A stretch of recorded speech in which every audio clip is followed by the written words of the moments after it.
Si Genaro. Hello, Si. How are you? Good morning, Alex. Thanks for having me on the show. Come and get nice and close to that microphone. I want people to be able to hear you loud and clear because you've had an exciting weekend. You end up on The Voice. I say you end up on The Voice.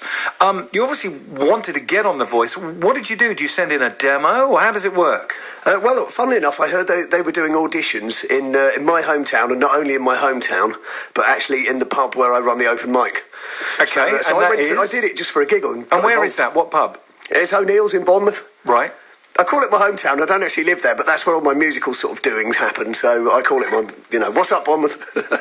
So you go down to O'Neill's in Bournemouth, and you do your audition. And what do? I did the audition, and it was a 10-minute.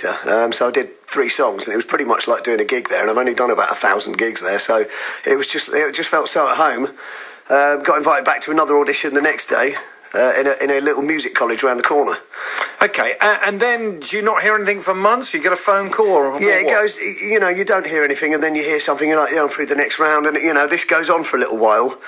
And, it does actually, you keep thinking, oh, that's it, I'm not going to hear from them. And then you get a phone call, and it's just magic. I couldn't believe it. I still remember where I was when I got the phone call that said I was actually going to be on, and it was incredible.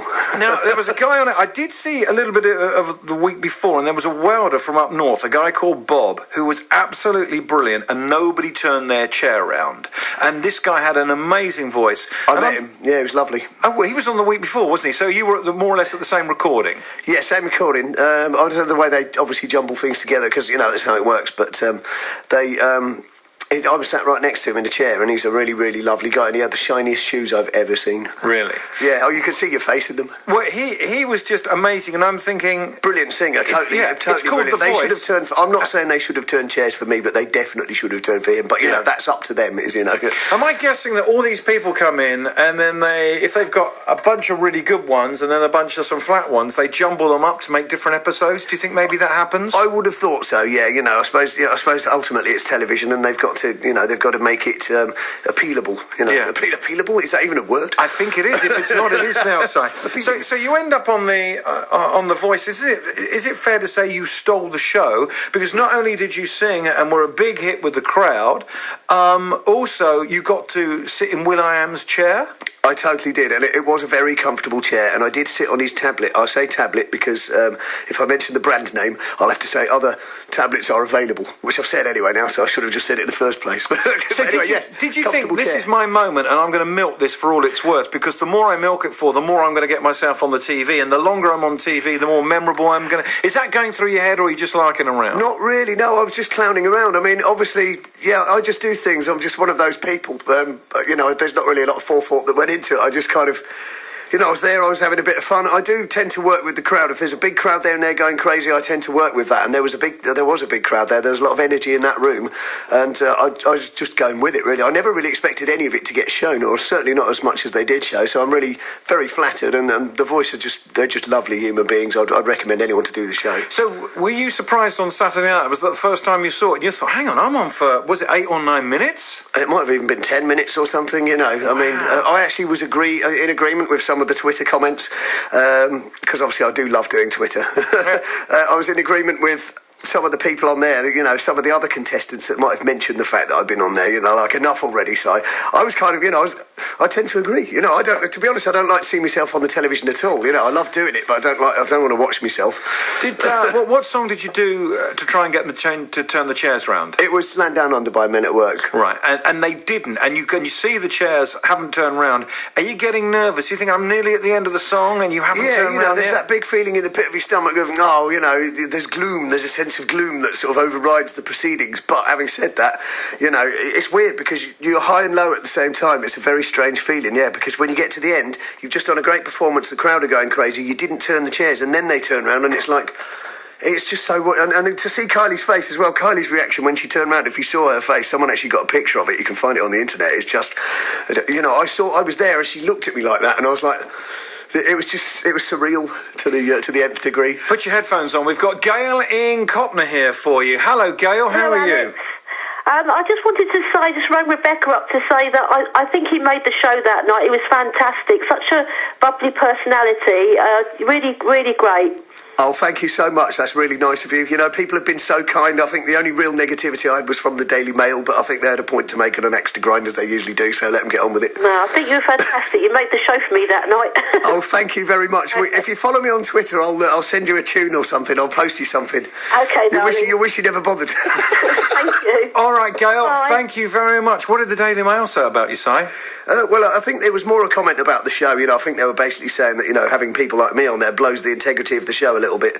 But you know what? It's about entertainment. It's about Saturday night, and it's about, you know, there's brilliant singers on there, you know, and I think on a good day I'm a pretty good singer. That might not have been my best vocal performance, but, you know, if I can't invest enough vocal emotion into that song to turn the chairs, the least I'm going to do is entertain people and make some you're right. television. Saturday Night Entertainment. I've got to be honest, I thought the voice was pretty dire. I thought it was flat, clinical, dull, until Kylie arrived, and she seems to have been the secret ingredient that's pulled it all together. She can totally lively up any party. I mean, you know, she hasn't turned up at my party yet, but if she does, she'll be most welcome. I'll make her a cup of tea. Let's have a little listen to you. We're getting some chair action on the show on Saturday night on BBC One.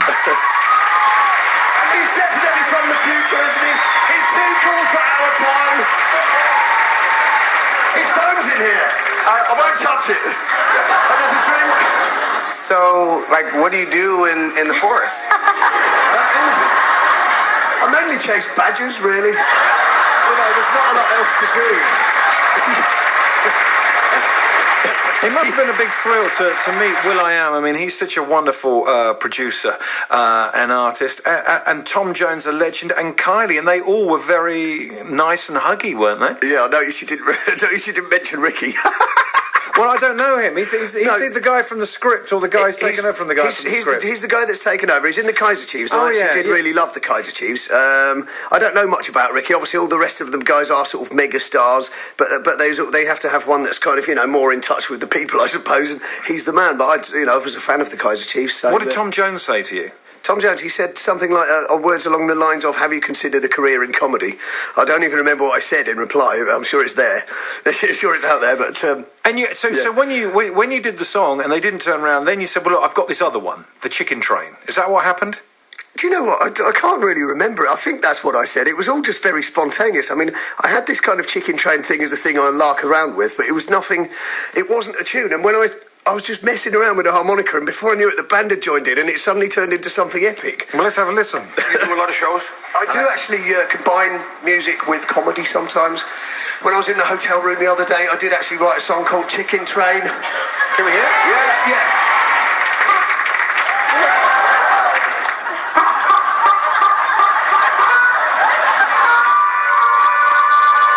Chicken Train.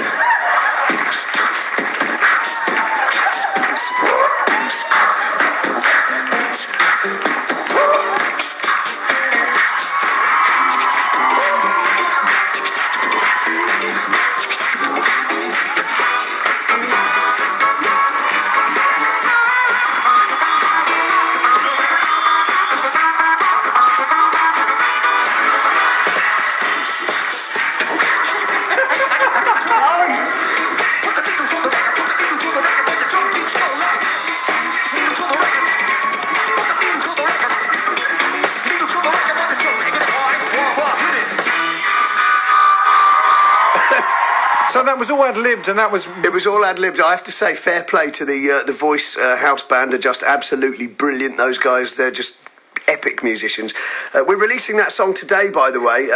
Actually, a remix by a friend of mine, Future Revival, and it's going to be on Bandcamp tonight at 6 o'clock. Do you mind me plugging that? What is Bandcamp? It's a thing you can... It's an instant download service where, you know, because if you put something on iTunes, it takes ages to go up there, whereas Bandcamp, you can do it pretty instantly, so people can download it. Although it doesn't count towards chart success, but we're obviously working on the iTunes. But with the tunes done, and we've actually done the video last night, so...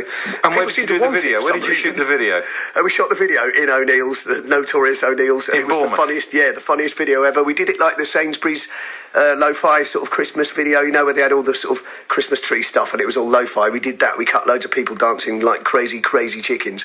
And it's a really funny video. It's hysterical. I can't wait for the, you know, we're just editing it today. And well, get me the single. I totally will get you the single. We'll make you record of the week next week. I could probably get you the single now, actually. I mean, you know what we were going to do? We were hopefully going to give the Matt Edmondson off the Radio 1, we were we're going to give him the exclusive, but because we're Give already me the exclusive. Forget Radio 1. fair play, because you have invited me into the studio, and it's still the BBC, isn't it? So I'm not really cheating on him. No, don't worry about that. Yeah, well, in that case, you get the exclusive then, and if Radio 1 want to take it, that'd be lovely. But actually, because we're putting it out on Bandcamp, you know, people will obviously have already heard it, so... But we have to get it out quickly, because everyone keeps begging for it, but by next week, they might have forgotten about it. But what happens now? Twitter goes crazy for you, Facebook, all the social network goes crazy for you, so you're hot, and you've got to hang on to that moment for as long as you can. Totally, yeah. But it's not really about self-promotion. I do work for some charities, and I'd really like to push. There's a charity in Bournemouth called Urban Ripple, and they raise money for homeless and for food bank. They do food bank stuff, and they put on events with lots of really talented people. And the guy Fraser and Ali Kay and. All the other guys that are involved, they're really talented, and they just get like young dancers, rappers, singers, all kinds of crazy things in to do crazy shows to raise money. And some of the people, Fraser's done work with the diversity, the people, the dance people that were on the X Factor from Southampton, and oh God, he's worked for Disney and Michael Jackson's estate and all kinds of things. But get them in, you get them in, and we'll big up the charity. But just get me that single one. I totally will. I can probably get you a version before I even leave the studio with any luck. Come on then, you get onto that, and I'll read the weather. Si Genaro for now. Thank you very much. We'll get you back with a single in a mo. Thank you very much.